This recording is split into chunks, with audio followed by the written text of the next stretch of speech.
Hi, my name is Cheryl Muirson. I have been an artist probably my whole life, but not realising I was an artist until I got to high school.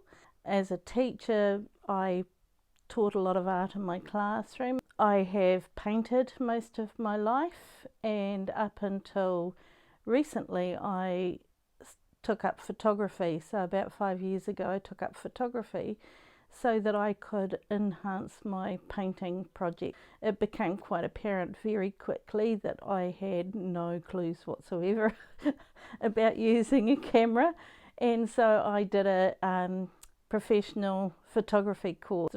It made me nervous. It was very technical and I still had no clues. So the best way I found was by playing with my camera, doing a course through SIT called Diploma in Digital Photography. That helped my Photoshop and my love of Photoshop, and suddenly I saw that I could actually paint with a camera and the computer. It was really exciting. I suddenly thought about courses that I'd done in painting over the last few years, and I've always wanted to paint over my photographs or use my photographs within my paintings somehow. And about 7 years ago, I did a course with someone on encaustic wax painting. That's what I'll do. That's how I want to combine my love of painting with my love of photography. It really fitted in well with my veiled topic that I was doing for this exhibition that I'm having at the Arts in Oxford Gallery.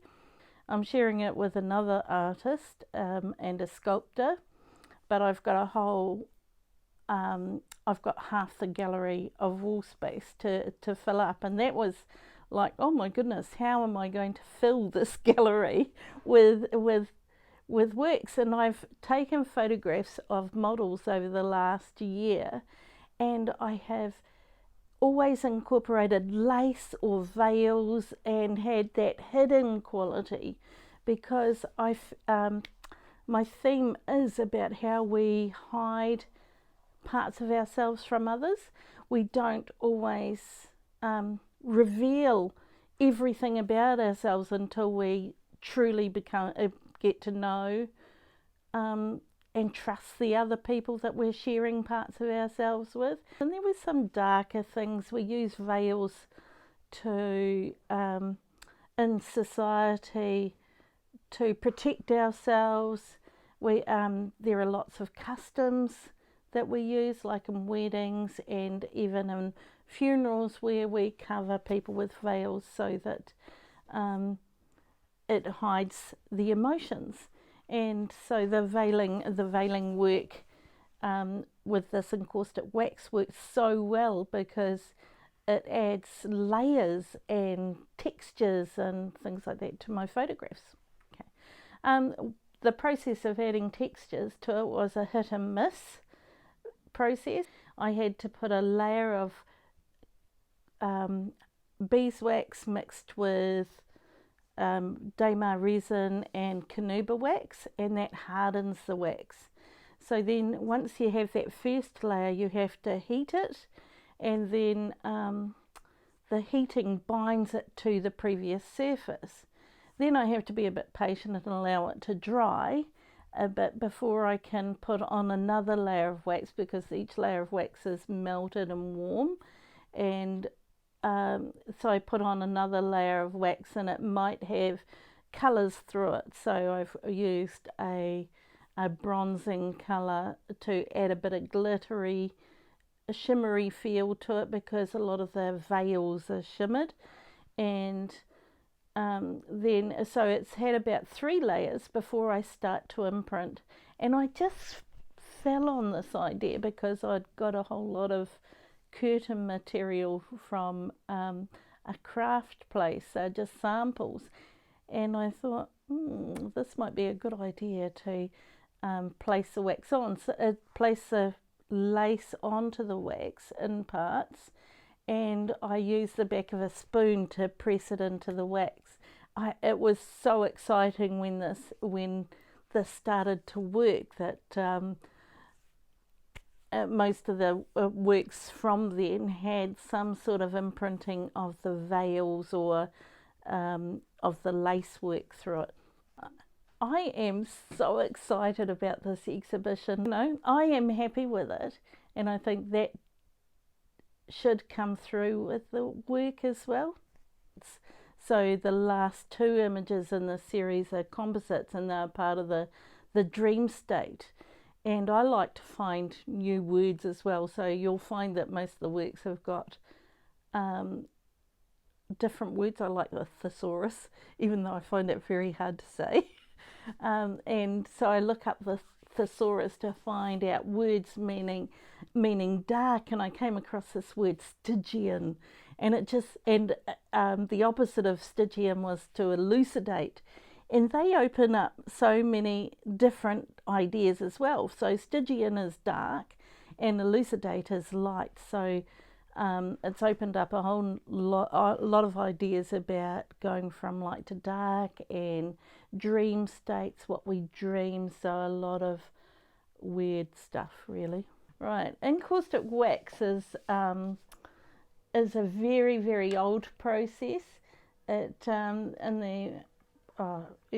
they first started painting, after using chalk on the walls, they added beeswax to the medium to fix it and make it longer lasting. Encaustic actually means to heat in or burn in, and that is what adheres the beeswax to the surface. Throughout my artworks, I often use props, so as symbols. And symbolism can either hit you in the face and say, this is what I'm here for, but I quite like to use symbols that are not necessarily in your face, that it can mean a lot of things to different people. So in one of the images, I have used this wee horse that I bought. It's quite an old-fashioned sort of pull-along horse that children used to have, probably about the 30s, 40s. For me, it harks back to the layer of being a child. And as an adult, I think we all have that in a child, and sometimes we're too scared to show that in a child because people might think we're immature. But I think for me, having that inner child is really important for my playing and discovering different techniques. I do have a favourite piece.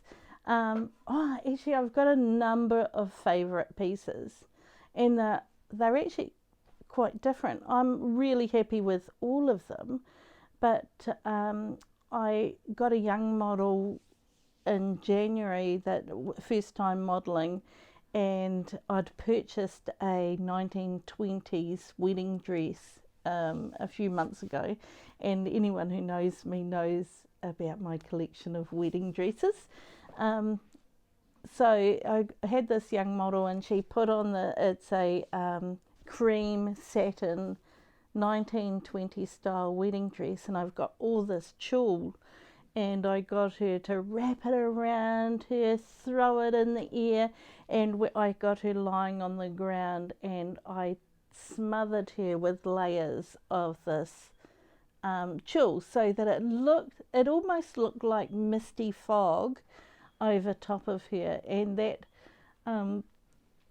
is one of my favourite pieces, because she looks like a little porcelain doll in amongst all this lace, and that was I got layers of lace and imprinted it on it, and tried different types of lace until I found the right one that suited the work. And so there's just this little clear patch of wax, and then it's got this tulle and everything all over it, and that's very creamy, very light, but it also has a bit of darkness about it, because when you look a bit deeper, she almost looks like she's dead.